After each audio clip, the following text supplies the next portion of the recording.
میرے محترم بھائیوں، دنیا کے اندر جب تک انسان کی زندگی ہے، دکھ اور سکھ یہ ساتھ ساتھ چلتے ہیں۔ اور کوئی انسان ایسا نہیں ہے کہ جس کو کبھی دکھ نہیں آیا، اور کوئی انسان ایسا نہیں کہ جس کو اللہ تعالیٰ نے خوشی دکھائی۔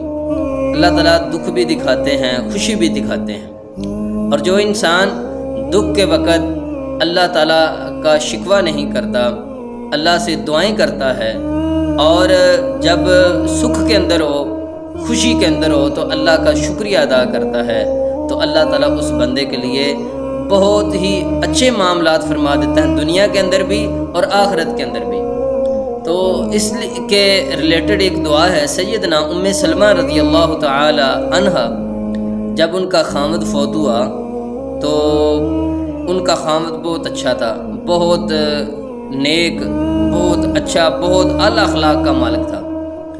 تو نبی پاک صلی اللہ علیہ وسلم گئے، ہم تعزیت کے لیے گئے اور دعا بتلائی، کہا کہ اس دعا کو پڑھو، اللہ تعالیٰ تمہیں نعم البدل عطا کر دے گا۔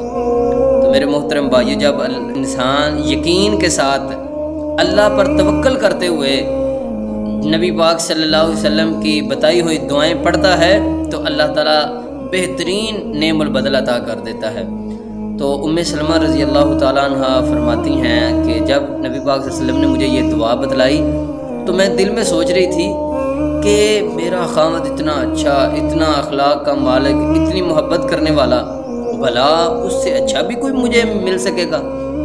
تو کہتی ہیں میں نے دعا پڑھنی شروع کر دی۔ دعا کیا تھی؟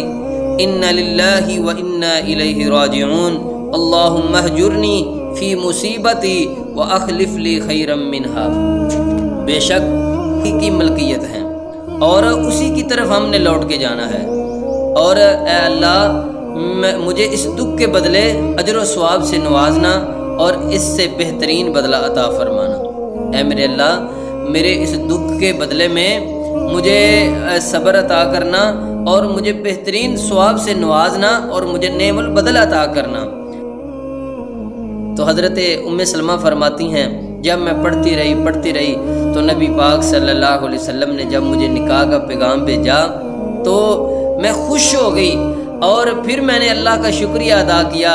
پھر مجھے یقین آ گیا کہ واقعی اللہ تعالیٰ نے مجھے بہترین نعم البدل عطا کیا ہے۔ میرا خامد بہت اچھا تھا، لیکن مجھے کیا پتا تھا کہ دو جہانوں کے نبی صلی اللہ علیہ وسلم میرے خامد اور میرے شوہر بن جائیں گے۔ تو میرے محترم بھائیوں، جب بھی آپ کوئی دعا پڑھیں، کوئی سورت پڑھیں، کوئی بھی چیز آپ پڑھیں، اذکار کریں صبح و شام کے، تو اللہ سے یقین کر کے پڑھیں۔ انشاءاللہ یہ اذکار، یہ دعائیں آپ کو دنیا میں بھی کام آپ کے آئیں گی اور آخرت میں بھی کام آئیں گی۔